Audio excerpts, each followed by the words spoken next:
Alright guys, here we have a special graphics card. Here we have the ASUS Tuf Gaming 4070 Ti or 4070 Ti, however they're gonna say it. It's got DLSS 3, it's got ray tracing, it's got reflex, and it's got studio stuff, and it's got RS sync for the RGB, 12 gigabytes of GDDR6X memory, very fast, and you can also, it says Twig 3 and things like that.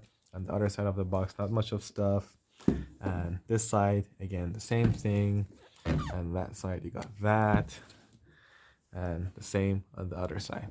So let's turn it around, have a look at the back of it together. All right, as you can see, here we have, it shows the VRMs used in there, or capacitors or things like that, and how this thing was built, and that it's got display ports, 3 display ports and 2 HDMI. That's pretty crazy. And it said it's got all these technologies in there, like blah blah blah, this, that, anti-lag and stuff like that. So this is a great graphics card for 1440p. You could even do 4K on it, or 1080p, and that would be fantastic. So this is kind of a rebox because unfortunately they happen to open the cards in customs, so it comes out like that, slides like that, and you're greeted with this box, and you pull it up and it opens like that, and here you're greeted with a cable management kind of a thing, and this new gen cable, your PCIe into this single modular that goes in the graphics card. And there's something really interesting I found there in the bottom. This looks like a GPU stand at first, right? When you look at it like this, you can just adjust the height, put it like that under your GPU, so you're not going to have GPU lag, okay? But once you unscrew it a bit further more, it comes out. It's a GPU stand thingy. Once you tighten the screw, slash a Phillips screwdriver. So you could use this to build your system. That is genius with ASUS. It also got this little QR code that you can scan back there. You can scan it if you want to, but anyways. So this is genius. It's like a GPU stand that's adjustable. It's got these measurement size in there, and also a screwdriver. Fantastic. Anyways, to the GPU. Putting the GPU to the side. You get some documentation from ASUS, I believe. It's graphics card, this certificate of reliability, and some Chinese stuff. And here we have the Strix guide for some reason. The start guide, sorry. And we got this little Pokemon looking card with this hologram on it, which is pretty awesome, And you got all these things which I believe we can take out of this thing and use it somehow, build something out of this, like a stand or something. But anyways, let's put all these things back inside the box. These are irrelevant stuff, really, for us. So these are the things we don't read or look at really much. I need that. This I might need.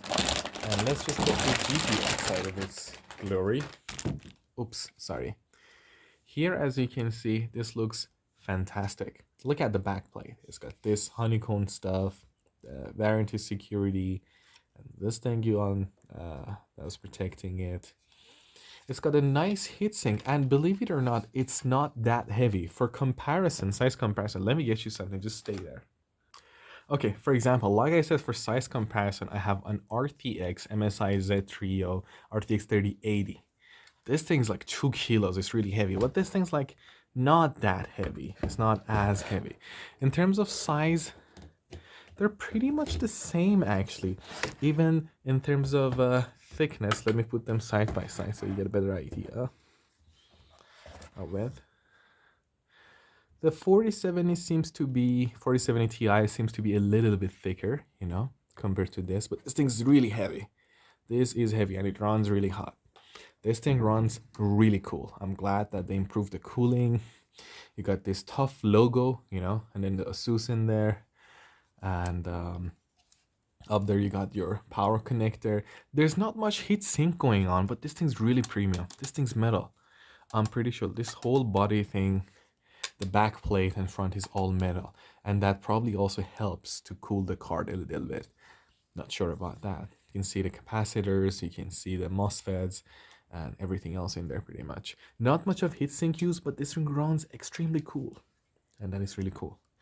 So here you got your what do you call it? Display port, HDMI. No, it's a display port again. And ouch. Here you have your HDMI, HDMI, HDMI, DisplayPort, DisplayPort, DisplayPort. So that's how it goes basically. And for the power cable, you connect the PCI in there, put it in there, and you're done. How does it go? This way? Oh, it goes that way. But I wish they didn't include these dongles. Our power supplies had these cables by default. It would be much better. It's a beautiful card. It's a great card. It's not as heavy. It runs cool. It's very powerful. It's great for 2K gaming, Full HD gaming, and also even 4K. You can even do 4K on this thing. But for the VRAM stuff, not really recommended. But you can do. It can run 4K, no problem. 60 frames plus, or even 100, not sure. It's got DLSS 3. And this thing's pretty hot, pretty heavy. And it's still a great graphic card, no doubt. This is still a great graphic card, but this is gonna be a better one. It uses less wattage. I believe it's about 200 watts. This thing goes up to 400 sometimes, and that's insane. So I think this generation of cards was mostly about efficiency, and it's a handsome looking card. I mean, look at this thing. You got this RGB thing lighting up there. Anyways. All right, thank you for watching. If this was helpful, you can subscribe to my channel. You can press the thanks button and donate to my channel, which would be highly appreciated. Thank you so much, guys. See you later.